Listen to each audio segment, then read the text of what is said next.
Los integrantes del equipo 2, conformado por 1. Avilés Silot Jesús. 4. Hernández Serrano Fernando. 7. Ramírez Carrillo María Fernanda. 8. Valadez Bautista Jesús. Presentan los temas de la unidad 3. Drenaje subterráneo.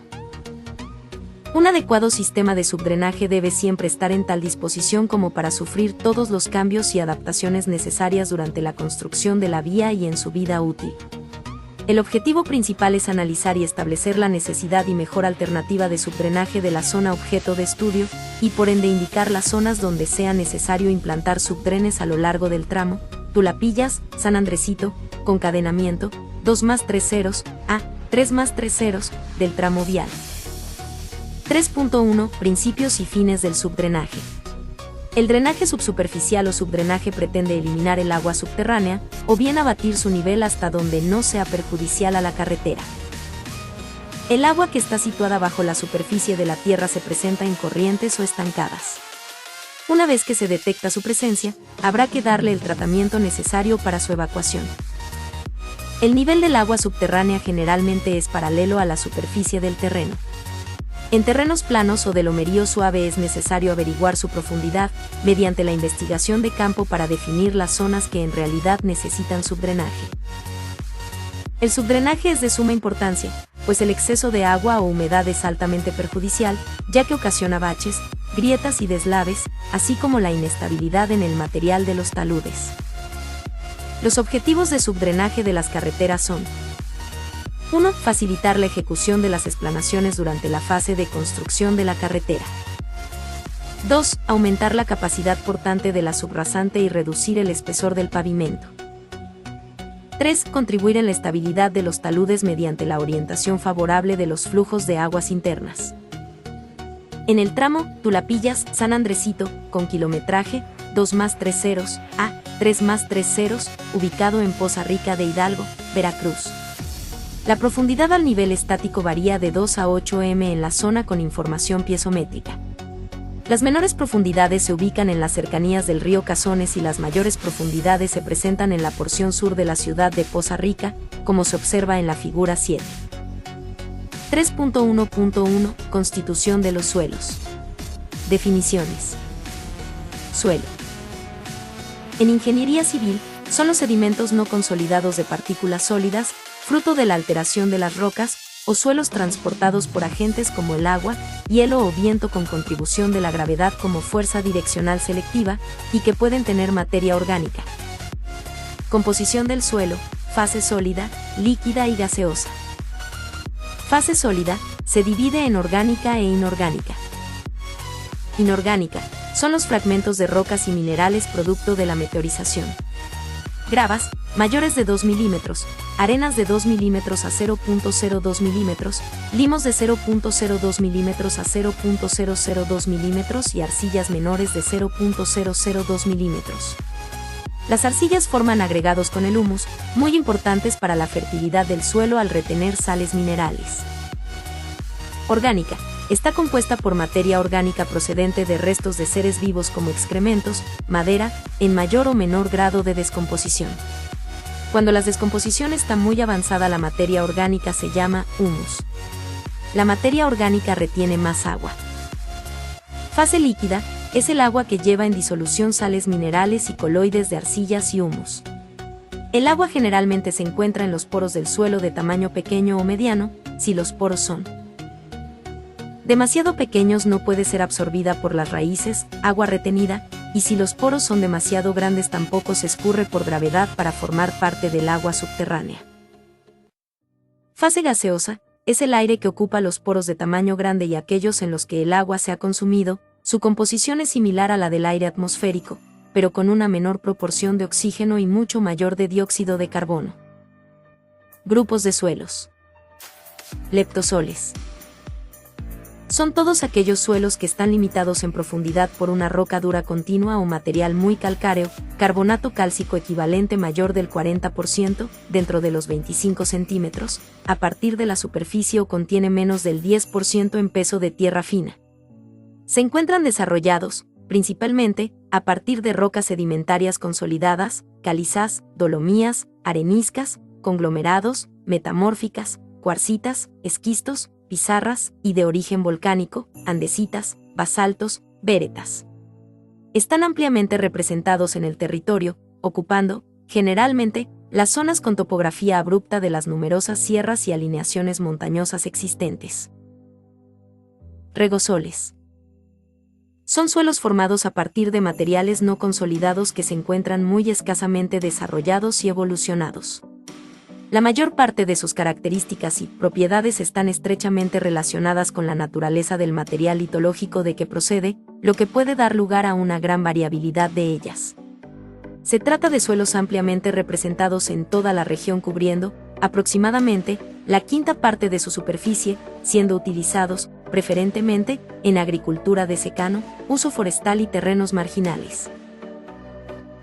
Los regosoles calcáricos tienen carbonato cálcico, al menos entre los 20 y 50 centímetros de la superficie del suelo, sin que presenten ninguna otra característica diagnóstica. Fluvisoles. Son suelos formados a partir de materiales aluviales recientes y que, por tanto, muestran unas propiedades muy relacionadas con aquellos como estratificación, descenso irregular del contenido en materia orgánica en profundidad, cambios acusados de textura de los horizontes, etc. Los fluvisoles, por tanto, se encuentran situados en las llanuras aluviales o fondos de valles relacionados con los ríos y arroyos. Arenosoles. Se trata de suelos que tienen una textura arenosa, hasta una profundidad de 100 centímetros a partir de la superficie. Están caracterizados por su escasa o nula evolución y un perfil prácticamente indiferenciado con un delgado horizonte A, con muy baja incorporación de materia orgánica, sobre un material arenoso totalmente suelto y sin ninguna cohesión entre sus partículas. Son suelos muy permeables, y con escasa capacidad de retención de agua, lo que origina que las plantas se vean sometidas a estrés hídrico. Otra peculiaridad es su gran susceptibilidad ante los procesos erosivos, especialmente de erosión eólica. Se encuentran, fundamentalmente, en las playas y barras litorales. Cambisoles. Se trata de suelos que están caracterizados por tener un horizonte bicámbico, que se define por una textura arenosa o más fina, estructura moderadamente desarrollada o sin estructura de roca, evidencia de alteración, que se refleja por una intensidad de color más fuerte, o un matiz más rojo, o un mayor contenido en arcilla que el horizonte subyacente, evidencia de eliminación de carbonato sin tener subyacente un horizonte cálcico, y, finalmente, un espesor de por lo menos 15 centímetros. La casi totalidad de los cambisoles del territorio tienen un carácter calcárico y se sitúan, generalmente, en zonas llanas y deprimidas sobre materiales de naturaleza aluvial y aluvio-coluvial. Vertisoles. Son suelos que tienen un horizonte vértico dentro de los 100 cm de la superficie del suelo, 30% o más de arcilla en todos los horizontes hasta dicha profundidad y presentan grietas que se abren y cierran periódicamente, debido a fenómenos de hinchamiento y retracción al humedecerse y desecarse el suelo. Paeosems. Se trata de suelos que están caracterizados por tener un horizonte mólico, no presentan acumulaciones de carbonato cálcico dentro de los 100 cm y no poseen en la región otros horizontes de diagnóstico que no sea un horizonte árgico o cámbico. Son suelos muy escasamente representados en el territorio, encontrándose formados, principalmente, a partir de rocas silicatadas de origen volcánico, andesitas, traquitas, riolitas, basaltos, véretas, jumillitas, etc., y metamórfico, esquistos, cuarcitas, metabasitas, pizarras, etc. Poseen un potente horizonte A de color oscuro, rico en humus que descansa directamente sobre el material original, y en muy contadas ocasiones, presenta un horizonte B. Luvisoles son suelos que tienen un horizonte árgico con una capacidad de cambio catiónico relativamente elevada y un grado de saturación en bases del 50% o mayor en la totalidad del horizonte, que se encuentra subyacente a un horizonte A de tipo óplico. Se trata de suelos muy escasamente representados en la actualidad en la región y aparecen siempre en superficies geomorfológicas estables que han sido preservadas, por lo menos parcialmente, de procesos erosivos. Están desarrollados a partir de muy diferentes materiales litológicos, tanto sobre rocas. 3.1.2 Humedad de los suelos, clases de suelos. El suelo está constituido por partículas minerales y orgánicas, de muy diversos tamaños. Si bien pueden estar separadas, Algunas de estas partículas están unidas entre sí formando agregados. Entre partículas y agregados existe un sistema de poros interconectados que tienen diferentes formas y tamaños. Los poros más pequeños se encuentran ocupados por agua y los mayores por aire. En el estudio del agua del suelo, es necesario tener en cuenta ciertos términos, como infiltración, que es la velocidad con que entra el agua en el perfil del suelo. Permeabilidad. Se conoce como el movimiento del agua en flujo saturado en cada uno de los horizontes del suelo. Drenaje. Es la eliminación de agua de superficie por infiltración, permeabilidad y escurrimiento. Escurrimiento. Es la eliminación del agua superficial debida al relieve. Formas de agua en el suelo. Agua gravitacional. Es el agua que pierde un suelo saturado por gravedad. De escurrimiento rápido, que consiste en poros menores de 50 micras, y de escurrimiento lento, que son poros de entre 10 a 50 micras. Agua retenida. Es el agua retenida por el suelo, los poros más finos menores a 10 micras. Textura. Es la proporción de las distintas partículas minerales del suelo, clasificadas según su tamaño de granos en 3 grupos: arenas, limos y arcillas, es decir, la textura de un suelo se define por las proporciones de arena, limo y arcilla que posee: arenas de 2 milímetros a 0.02 milímetros, limos de 0.02 a 0.002 mm, y arcillas menores de 0.002 milímetros. La textura es un factor muy importante en las características del suelo, como la permeabilidad, aireación y la capacidad de retención del agua y de nutrientes. En función del tipo de partículas presentes en un suelo, la capacidad de absorción de moléculas polares e iónicas varía considerablemente. Otros efectos dependientes de la textura con la plasticidad y la cohesión. Tipos de texturas. Cuando abundan mucho las partículas de tamaño arena, se dice que el suelo tiene textura arenosa; si son los limos, textura limosa; y si son las arcillas, textura arcillosa.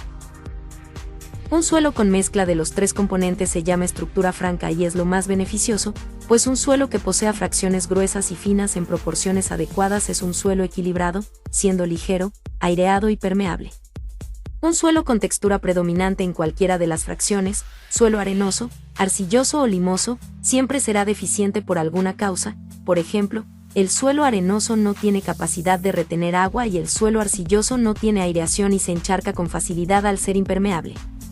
Los materiales de tamaño superior a 2 milímetros son las gravas, gravillas, cántaro, guijarros, detienen la ascensión capilar del agua, impidiendo la excesiva evaporación; también disminuyen la cohesión del suelo, por lo que tendrá mejor aireación y drenaje, y será más fácil de trabajar. Los suelos muestran gran variedad de aspectos, y color es uno de los criterios más simples para calificar las variedades de suelo. La regla general, aunque con excepciones, es que los suelos oscuros son más fértiles que los claros. La oscuridad suele ser resultado de la presencia de grandes cantidades de humus. Los suelos rojos o castaño, rojizos suelen contener una gran proporción de óxidos de hierro que no han sido sometidos a humedad excesiva. Por tanto, el color rojo es, en general, un indicio de que el suelo está bien drenado, no es húmedo en exceso y es fértil. Casi todos los suelos amarillos o amarillentos tienen escasa fertilidad. Deben su color a óxidos de hierro que han reaccionado con agua y son de este modo señal de un terreno mal drenado. Estructura. Es la disposición y estado de agregación de las partículas del suelo. Las partículas finas del suelo suelen estar unidas formando agregados o grumos, en la mayoría de los casos gracias a la acción de la materia orgánica. Los espacios entre estos agregados se llaman poros, por ellos circulan aire y agua. Determinan hasta el 50% del volumen del suelo. Como se ha dicho, normalmente el aire ocupa la mayor parte de los poros grandes y el agua los pequeños. La forma en que se unen las diversas partículas recibe el nombre de estructura. Tipos de estructuras. Sin estructura. Estructura granular, gránulos más o menos esféricos.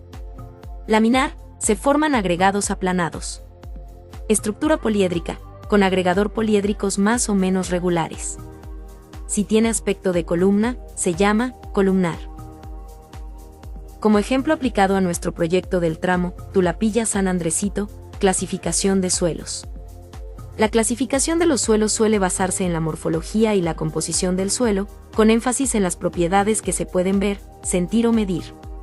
Clasificación según su origen. Para realizar la clasificación utilizaremos los estudios edafológicos. Estudios edafológicos. Se encarga de estudiar el suelo, su origen y evolución. Entre las herramientas más habituales utilizadas en edafología se encuentran los mapeos localizados, cartografías y una taxonomía específica para cada tipo de suelo. Carta edafológica.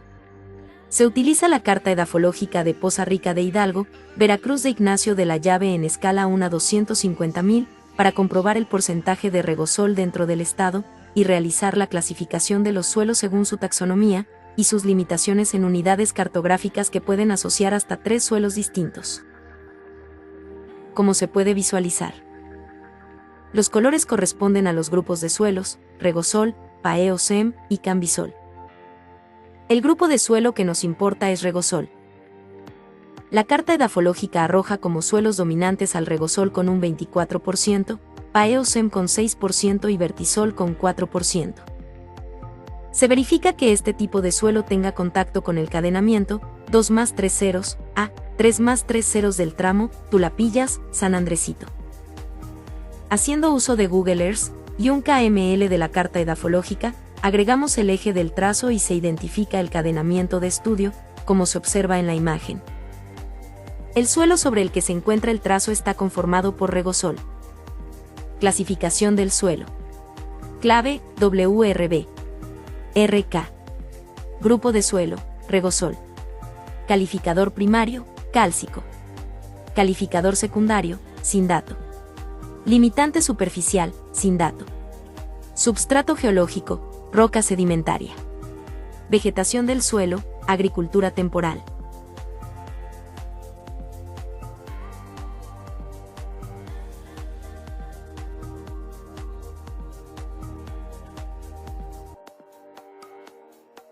Clasificación según el Sistema Unificado de Clasificación de Suelos, SUCS. Los suelos se clasifican como suelos gruesos cuando más del 50% de sus partículas son de tamaño mayor de 0.075 milímetros, malla número 200, y como suelos finos cuando el 50% de sus partículas o más son de tamaño menor. Clasificación del suelo. Clave, WRB. RK. Consistencia en seco, material suelto. Consistencia en húmedo, firme. Adhesividad, ligera. Plasticidad, ligera. Porcentaje de arcilla, 46%. Porcentaje de limo, 38%. Porcentaje de arena, 16%. Ya que más del 12% del material pasa a la malla número 200 y contamos con arcilla de baja compresibilidad y por la baja plasticidad, se clasifica como arena arcillosa. ¿Cómo se comporta el suelo al contacto con agua? Las variantes más comunes en el territorio, los regosoles eutrícos y calcáricos, se caracterizan por estar recubiertos por una capa conocida como óprica, que, al ser retirada la vegetación, se vuelve dura y costrosa impidiendo la penetración de agua hacia el subsuelo. El agua, al no poder penetrar al suelo, corre por la superficie provocando erosión. La consecuente sequedad y dureza del suelo es desfavorable para la germinación y el establecimiento de las plantas. Generalmente los regosoles se usan para el pastoreo extensivo. En todo caso, en condiciones de alta pendiente, dada su predisposición a la erosión, es preferible destinarlos a la conservación de la vegetación natural original. 3.1.2 Principios funcionales del subdrenaje. La presencia de agua en un talud genera una disminución en la resistencia al esfuerzo cortante del suelo, lo que frecuentemente es la causa de falla de este. El objeto de un sistema de subdrenaje es eliminar los excesos de humedad del terreno en donde se localice una obra para protegerla y permitir una mayor estabilidad y durabilidad a la misma e interceptando corrientes subterráneas y abatiendo niveles freáticos altos. Un sistema de subdrenaje consiste en una estructura hidráulica formada por un medio filtrante y un medio drenante. El primero es aquel que retiene las partículas sólidas y permite el paso del líquido, mientras que el medio drenante actúa como vehículo, transportando el líquido que pasa a través del filtro. La construcción de un sistema de subdrenaje introduce en el terreno una frontera con una presión igual a la atmosférica, con lo cual, si la presión de la zona en donde se coloca el dren es superior a la atmosférica, se genera un gradiente hidráulico que hará fluir el agua hacia el exterior por gravedad, es decir, se presenta una modificación en la dirección y en la magnitud de las fuerzas de filtración, así como en las presiones del agua en la zona por tratar. Tipos de subdrenajes. El subdrenaje es indispensable cuando al efectuar los cortes en los taludes o en la terracería brota agua. Por lo tanto, hay necesidad de proyectar un drenaje parecido al superficial estableciendo conductos para que el agua escurra y salga o para que se abata el nivel subterráneo. Se acostumbra a clasificar a los sistemas de drenaje subsuperficial en 3 categorías generales. Drenes longitudinales. Drenes transversales. Capa permeable. Capa permeable. La capa permeable se coloca bajo la superficie pavimentada, constituida por un material filtrante de manera que, con ayuda de una pendiente transversal adecuadas y unas correctas instalaciones de salida, pueda drenar el agua, que se infiltre desde la superficie. Que provengan de las bermas. Que ascienda por su presión desde los niveles inferiores. Esta capa, que puede ser granular o tratada con ligantes hidrocarbonados o con cemento, se puede integrar a la estructura del pavimento. Figura 30 muestra la capa permeable. El manto drenante puede ocurrir contra un subdren longitudinal, contra el talud lateral hacia el exterior. No es recomendable, porque se pueden provocar contaminaciones en el talud durante las operaciones de construcción y mantenimiento. La capa permeable puede ser la base, la cual pudiera cumplir a la vez funciones drenantes y estructurales. Se emplea para drenar el agua proveniente de la superficie y se aplica preferentemente en la construcción de pavimento rígido. Una capa adicional sobre la subrasante, sin función estructural o como parte de la subbase, para el control de agua ascendiente por subpresión. Si se desea que en este caso la capa ayude a drenar el agua que se infiltre desde la superficie, la permeabilidad de las capas superiores debe de ser mayor que la tasa de infiltración para que el agua pueda fluir. Figura 31. Muestra la base como capa permeable y capa permeable bajo la subbase o como parte de ella.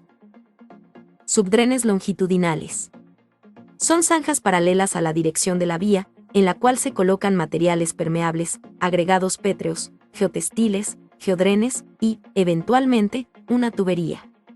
Figura 32. Se muestra cómo se construye un subdren longitudinal. Los subdrenes longitudinales se emplean para 1. Cortar el agua subterránea, impidiendo que alcancen las inmediaciones del pavimento. La figura 33 muestra la disposición general que deben tener los drenes subterráneos. 2. Encauzar el agua que ingrese al pavimento por filtraciones a través de su superficie. La figura 34 muestra el encauce del agua por filtración en el pavimento. 3. Rebajar el nivel freático, manteniéndolo a una profundidad conveniente del nivel superior de la explanación. Figura 35. Se observa el nivel freático en un pavimento. Características de los subdrenes longitudinales. Deben de tener la capacidad hidráulica suficiente para conducir toda el agua que reciba. Si están unidos con una base permeable, su material de relleno debe de ser el mismo de la base para asegurar su capacidad. Además, debe llevar una tubería. Cuando el subdren va unido a una base permeable, puede estar constituido por un geodren o ser del tipo francés envuelto en geotextil. El geotextil usado para el subdren no debe atravesar una base permeable, por cuanto formaría una barrera al flujo de agua. Tubería de los subdrenes longitudinales. Puede ser de concreto, arcilla, metal, fibra bituminosa o plástico. Los tubos de concreto y arcilla se podrán proyectar con juntas abiertas o perforaciones que permitan la entrada del agua en su interior. Los tubos de hormigón poroso permiten la entrada del agua a través de sus paredes. Los tubos de plástico, metal y fibra bituminosa tienen orificios circulares o ranuras para el mismo fin. Los orificios circulares o ranuras de la tubería perforada se disponen de preferencia a la mitad inferior de los tubos. Se deben cumplir los siguientes requisitos para evitar que se introduzca el material granular del subdren dentro de los tubos perforados. Figura 36. Se indica la disposición que deben satisfacer los orificios de tuberías perforadas en la mitad inferior de la superficie del tubo. Subdrenes transversales. En carreteras de montaña, los drenes longitudinales pueden no ser suficientes para interceptar todo el agua de filtración. En estos casos, Deberá instalarse drenes interceptores transversales normales al eje de la carretera o un drenaje en espina de pez. La distancia entre drenes interceptores transversales será, por término medio, de 20 metros a 25 metros. El drenaje en espina de pez se proyectará de acuerdo con las siguientes condiciones: el eje de las espinas formará con el eje de la carretera un ángulo de 60 grados. Las espinas estarán constituidas por una zanja situada bajo el nivel del plano superior de la explanada. Sus paredes serán inclinadas, con talud aproximado de 1 medio, para repartir, al máximo, el posible asiento diferencial. Las zanjas se rellenarán de material filtro. Las espinas llevarán una cuna de concreto de baja resistencia o arcilla unida al solado del dren longitudinal.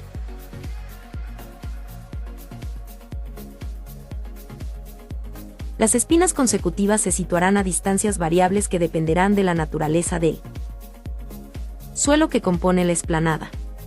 Dichas distancias estarán comprendidas entre 6 metros, para suelos muy arcillosos, y 28 metros para suelos arenosos.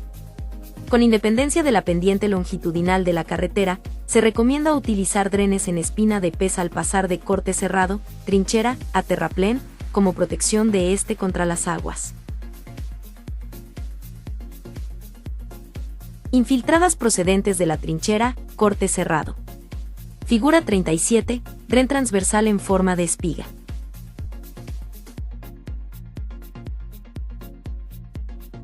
De pez.